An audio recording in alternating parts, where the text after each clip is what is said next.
Ah, droga! Não acredito nisso. Essas malditas inteligências artificiais sabotaram todo o meu armazenamento de energia. Isso é ruim, isso é muito ruim. Não estou conseguindo armazenar energia suficiente. Isso é um problema muito grande. Sem energia correta, o meu quartel fica extremamente vulnerável. Essa vulnerabilidade é um problema. Eu não posso deixar isso acontecer. Eu tenho que pensar em algo antes que eles descubram o que tem atrás daquela porta. Eles não podem descobrir o que tem lá de jeito nenhum. E pior que ao analisar o meu radar, eu vejo que eles vêm em muita quantidade. É uma carga massiva de inimigos que estão vindo com comportamentos juntos, programados simetricamente como boids. É isso. Eu preciso impedir que eles cheguem e terminem de sabotar o meu armazenamento elétrico e consigam invadir aquela porta.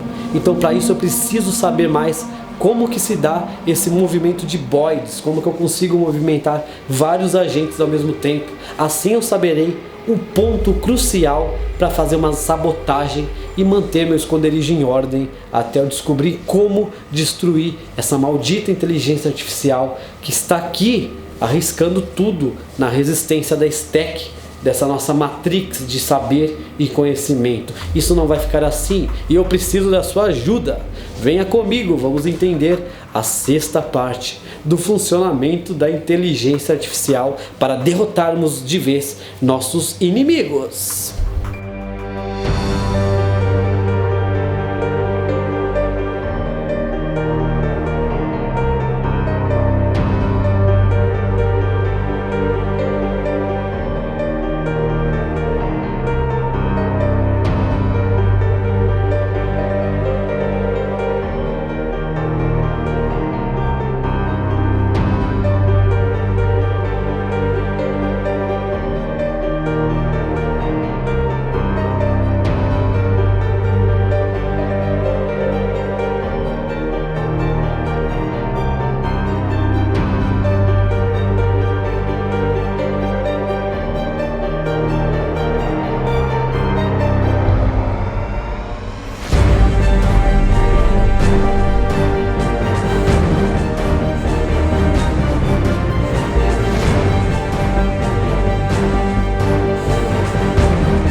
Isso aí, turma, sejam todos bem-vindos a mais um episódio aqui do programa da Stack, em que continuaremos desvendando o mundo da inteligência artificial. Como eu fui sabotado, meu holofote não está funcionando, eu estou utilizando o meu holofote reserva, então hoje ficaremos mais na penumbra, porém vocês terão o conhecimento que merecem para a gente derrotar as forças do mal. Pelos meus cálculos, estamos chegando a 1/3 do curso de inteligência artificial, então eu planejo que teremos umas 10 aulas ainda pela frente. Por isso, para não ficar só nesse tema, nós faremos as edições extras do programa da Stack, falando outros temas durante a semana, e algumas vezes a gente pode inverter, pular uma semana e falar de outro tema, ou jogar inteligência artificial uma semana e tudo mais, porém vocês sempre serão avisados antecipadamente. Acho que eu estou ouvindo o inimigo chegar aí na rua. Não, acho que não. Acho que é a minha frota aliada. Então, como eu estava dizendo, até segundo aviso do quartel-general, a gente se encontra aqui na nossa missão especial todas as terças. Na realidade, para garantir a segurança do código da decodificação de sinal, eu tenho que gravar essas mensagens secretas para vocês na segunda de madrugada, porém terça, depois que o nosso quartel já viu que não tem sinal de inimigos, ela irá ao ar.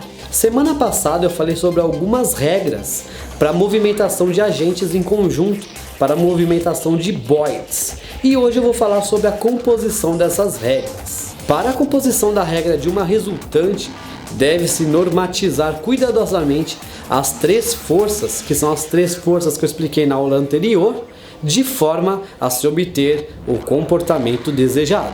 Esse trabalho de normatização geralmente é feito de forma manual, porém as técnicas de aprendizado também podem ser utilizadas.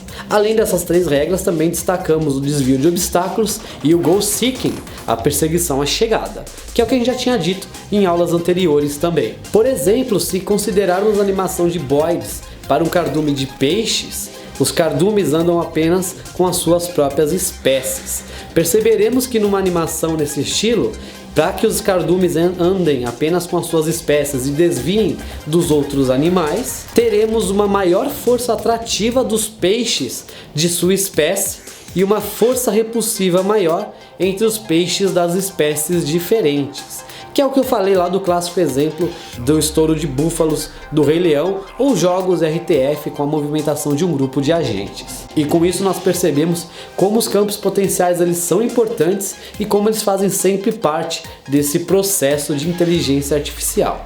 A vantagem dessa composição de regras é que você não precisa pensar no comportamento complexo do grupo, afinal ele emerge. Porém tem uma desvantagem, você não tem muito controle sobre esse resultado. Você terá um pouco mais de controle sobre isso se você incorporar os desvios de obstáculos, além de desviarem deles mesmos e o goal seeking, e ir a um goal específico.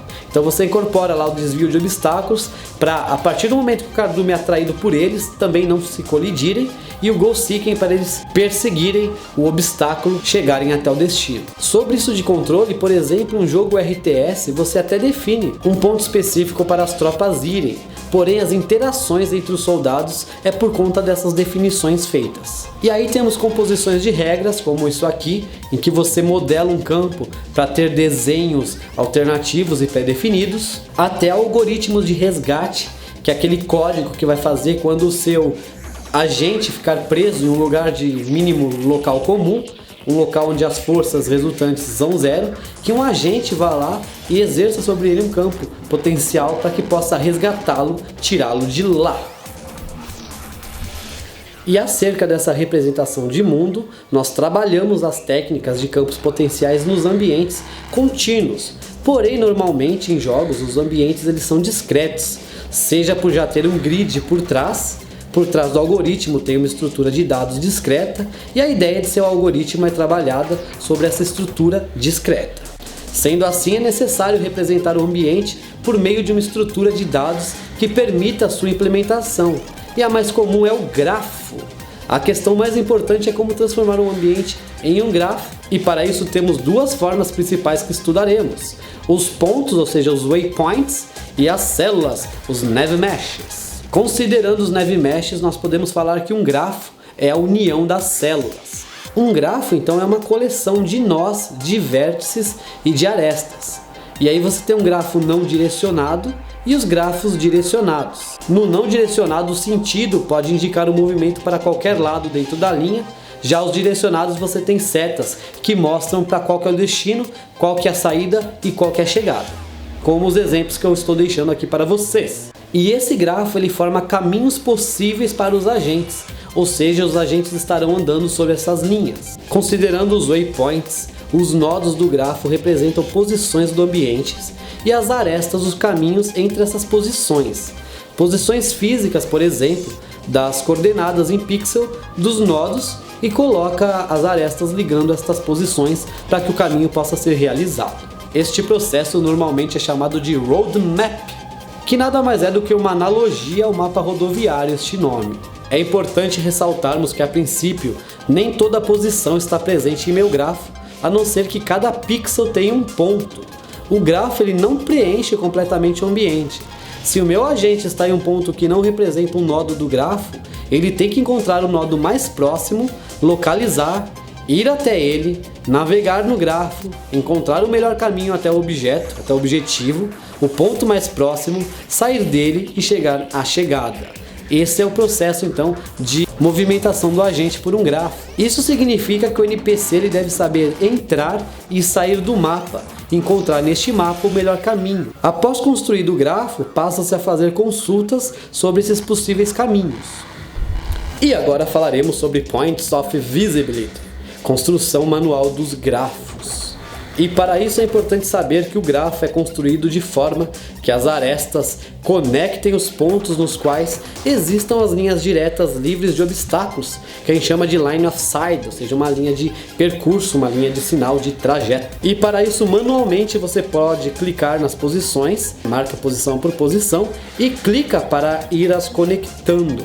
Você tem uma visibilidade entre dois pontos e os conecta e pode considerar determinada distância este raio. Em geral, são construídos manualmente ou por editores de mapas. Eu vou deixar uma imagem aqui de um grafo construído. Falarei do processo de geração automática desse grafo de visibilidade. Vou exemplificar aqui com ilustrações. Eu tenho o ponto de início, chegada e obstáculo, como vocês podem ver na imagem aqui ao lado. Após isso, cada quina do obstáculo vira um ponto, ou seja, um nódulo. Se eu tenho essa visibilidade entre cada nódulo, e aí esse termo grafo de visibilidade, eu gero uma aresta, conectando os nódulos.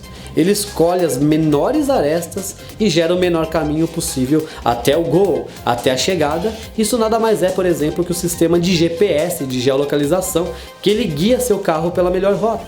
Eu posso ter alguns problemas como muitas arestas, afinal a cada novo obstáculo crescem arestas a níveis exponenciais. Você pode restringir, considerar obstáculos só de uma certa distância para se gerar essas arestas. Se não localizar os obstáculos, ele aumenta a distância. E ele está limitado aos polígonos, que é um problema muito maior. E uma coisa grave é, uma vez que os nodos estão nos obstáculos, o agente ele sempre acaba passando raspando por estes obstáculos. Uma solução possível para arrumar isso é aumentar artificialmente esse obstáculo para dar lá uma margem de segurança, uma garantia. Essa é uma das soluções, é como se eu criasse um obstáculo em volta do meu obstáculo. Então eu posso aumentar em proporção ao tamanho do agente. O problema é que você perde espaço, tem um limite para aumentar os obstáculos para ter o espaço da passagem. Feito isso, vamos falar sobre os diagramas de Voronoi. Nos diagramas de Voronoi, eu tenho um ambiente com pontos e o diagrama é o conjunto de retas equidistantes a estes pontos. Vou deixar uma imagem aqui exemplificando. Então, formalmente, ele é um conjunto de pontos equidistantes a um ou mais pontos. Ocorre a decomposição do espaço que leva em conta a distância de um ponto qualquer, x, y, a um conjunto discreto de pontos S. Essas são as células de Voronoi. As bordas das células serão os conjuntos de pontos mais distantes de S. Cria-se um conjunto de caminhos que passa o mais distante de todos estes pontos. O diagrama de Voronoi, de forma generalizada, ele funciona para esses pontos. É um conjunto de retas e parábolas contendo os pontos equidistantes a dois ou mais obstáculos, como eu falei, e aí eu posso ver um caminho com a maior distância entre os obstáculos. Em cima disso eu crio um grafo colocando os nodos e as arestas, como nesta imagem que eu vou deixar aqui para vocês. Então eu posso ter um exemplo desse diagrama de Voronoi com um grafo gerado, que é esta outra imagem aqui. Quanto mais arestas colocadas, mais se aproxima as curvas, a aproximação dessas curvas então por essas arestas. A vantagem é que eu tenho o caminho que passa o mais distante dos obstáculos, porém a desvantagem é que ele é complexo para gerar um gráfico a partir do diagrama de Voronoi, o que torna mais caro você computar o diagrama e gerar este gráfico. Nesta imagem que eu vou deixar aqui para vocês, tem um exemplo desse diagrama de Voronoi em um cenário real, é uma foto por satélite. E para finalizar a aula de hoje, vamos falar sobre essa movimentação nesses grafos, os Navmeshes. Sobre Navmeshes, a ideia é dividir o espaço em regiões simples, convexas, chamadas de células. Isso é mais utilizado em jogos. Lembre-se que a inteligência artificial pode ser usada para robôs e simulações do universo real também. As células adjacentes, ou seja, as conectadas, formam um grafo de adjacência. Este grafo mostra a conectividade entre estas células, e o nó representa então uma célula, não mais um ponto no eixo x e y. E a aresta entre dois nodos representa uma conexão entre elas. O interessante é que é possível fazer o planejamento de caminhos em cima desse grafo, com diferença que os NPCs eles têm liberdade de navegar dentro dessas células, não só na linha, não só na reta. Diferentemente do Waypoint, em que o NPC só anda em cima dos caminhos, aqui no Navmesh ele pode navegar por toda a área da célula. Então essa é a diferença do Waypoint e do Navmesh. Nos jogos você também pode encontrar essa técnica com o nome de Navigation Meshes, ou como eu falei, Navmeshes. Ou seja, o personagem navega entre as células andando de forma independente dentro delas. Isso tem uma vantagem, que trabalhando no nível mais topológico, se navega à vontade dentro destas células convexas. Então é isso aí, turma, esse foi o vídeo de hoje para deixar vocês mais sabidos, mais informados em relação ao nosso inimigo comum, as inteligências artificiais. Vou agora usar o meu tempo aqui para reunir minhas energias e forças para conseguir voltar a energia elétrica de grande parte aqui do nosso esconderijo, da nossa resistência, antes que os malditos boids cheguem para arruinar tudo. Eu vejo você então no nosso próximo programa, em que falaremos sobre decomposição de células, entre outras coisas. Ainda estamos a 1/3 do caminho para derrotar esses robôs inteligentes artificialmente, porém, com a sua ajuda eu sei que nós vamos conseguir, vamos conquistar essa. Então continuem me acompanhando e ajudem a resistência da Stack curtindo o vídeo, deixem seu like cheio de poder maroto aqui, compartilhem o vídeo para agregar mais soldados para nossa base, acessem seus intercomunicadores para nos seguir, curtir e interagir nas redes sociais, porque informação é o segredo para se vencer uma guerra. Então é isso, eu fico por aqui, obrigado a todos por tudo e até a próxima! E pedimos sempre que deem aquela contribuição ao canal, se inscrevendo, curtindo o vídeo e deixando seu like. Procure na playlist pelos vídeos para você ver os conteúdos com maior organização e nos siga sempre nas redes sociais. Deixe sempre nos comentários suas sugestões e recomendações, porque esse programa é personalizado e faremos um conteúdo com a sua cara.